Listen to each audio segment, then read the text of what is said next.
Hello everyone, আসসালামু আলাইকুম। এই তো প্রতিদিনের মতন চলে আসলাম আরও একটি নতুন ভিডিও নিয়ে। এই তো সকালে ঘুম থেকে উঠি, মেয়ের জন্য নাস্তা বানিয়ে নিতেছি। আজকে টিফিনে ওকে একটা ডিম পোচ করে দিয়েছি আর এক পিস ব্রেড দিয়েছি, হালকা ভেজে তারপর দিয়েছি। ওর মেয়ে আবার এভাবে একটু পছন্দ করে, এই জন্য আজকে একটাই দিয়েছি। ও তো আর বেশি খেতে পারবে না, একটা খেলে আলহামদুলিল্লাহ। এই তো ওই ব্রেডটা একটু হালকা ভেজে নিতেছি। এরপর এখানে ডিম পোচটা দিয়ে দুই ভাগ করে তারপর স্যান্ডউইচের মতন করে দিব।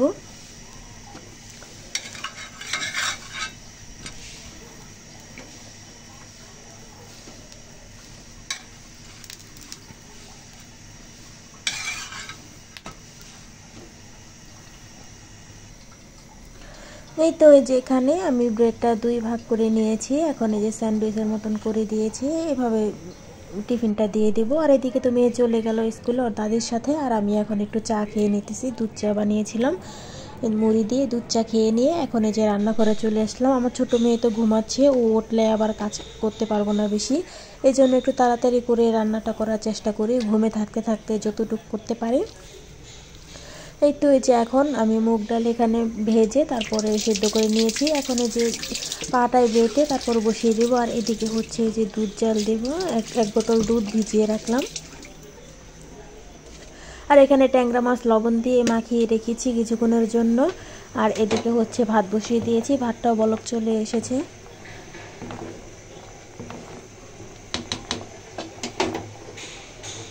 আর এই তো এখানে সিম সিদ্ধ বসিয়ে দিয়েছি সিম ভর্তার জন্য। এখানে অনেকগুলো সিমই সিদ্ধ বসিয়ে দিয়েছি। এখানে কাঁচামরিচ সিদ্ধ দিয়েছি সাথে, আর শুকনো মরিচ দিয়েছি লবণ দিয়ে, অল্প একটু পরিমাণে পানি দিয়ে তারপর সিদ্ধ বসিয়ে দিয়েছি।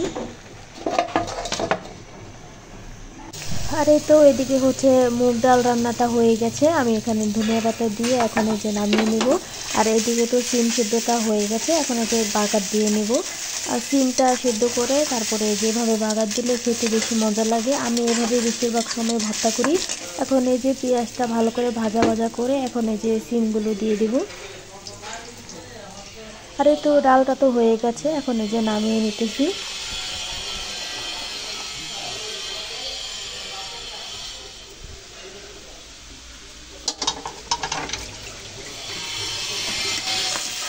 আর এদিকে যে পেঁয়াজটা একটু লাল লাল করে আসলে তারপরে আমি সিমগুলো দিয়ে দেবো।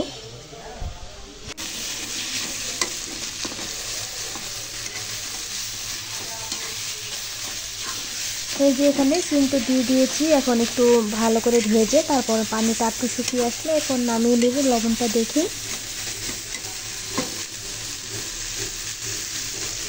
আর গতকালকে টমেটো চাটনি করেছিলাম, একটু তরকারি ছিল, এটা এখন আবার একটু গরম করে নিতেছি। আর এদিকে তো এই যে ট্যাংরা মাছের তরকারিটাও বসিয়ে দিয়েছি। আমি সবগুলো ভালো করে কষিয়ে তারপর পরিমাণ মতন পানি দিয়ে এখন এই যে মাছটা আর আলু দিয়ে টমেটো দিয়ে ট্যাংরা মাছ রান্না করব। বেশি ঝোল রাখবো না, একটু হালকা হালকা ঝোল রাখবো। এই তো এই যে এখানে ট্যাংরা মাছের তরকারিটা হয়ে গেছে, এখন নামিয়ে নেব।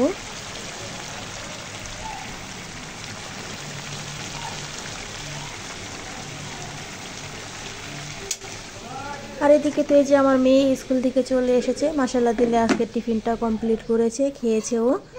আর এদিকে যে আমার দুই মেয়ে, এই বড় মেয়ে এসে তো টিভি দেখতেছে, আর এই যে ছোট মেয়ে খুশি ওর আপুকে দেখে। আর এদিকে আমার শাশুড়ি বিছানা গুছিয়ে নিতেছে।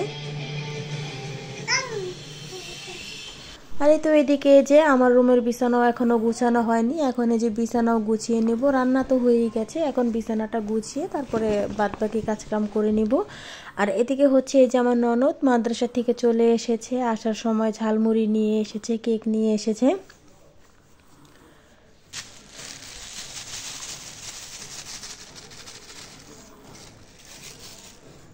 এই তো ওই যে ঝালমুড়ি এখন সবাই মিলে একটু খেয়ে নিয়েছি, ঝালমুড়িটা মজাই ছিল। আর এদিকে যে কেক ছিল ছোট ছোট, এই কেকগুলো খেতে ভালোই লাগে। এই তো আর রাত্রের জন্য শুটকি রান্না করেছি। আমি তো প্রথমে পেঁয়াজটা ভালো করে একটু ভেজে নিয়েছিলাম, কাঁচামরিচ আর পেঁয়াজ। এরপরে যে শুটকিটা সাথে ভেজে নেব। এখন কাসকি শুটকি রান্না করেছি আলু দিয়ে। এই কাসকি শুটকি খেতে কিন্তু অনেক মজা লাগে, আর শুটকি খেতে এভাবেও ভালো লাগে। এই তো এখন এই যে শুটকিটা পেঁয়াজের সাথে ভালো করে ভাজা ভাজা করে নিয়েছি। এখন এই যে হলুদ ফাঁকি মরিচ ফাঁকি দিয়েছি। এখন এই যে মশলাটা ভালো করে একটু কষিয়ে নেব।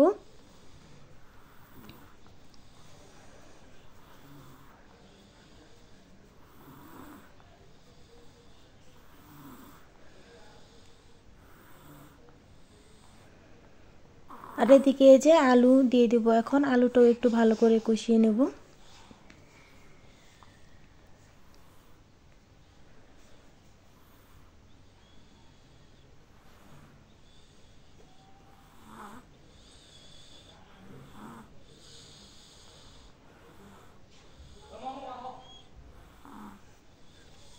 এই তো আলুটা মশলার সাথে ভালো করে কষিয়ে এরপর আমি পরিমাণ মতন একটু পানি দিয়েছি।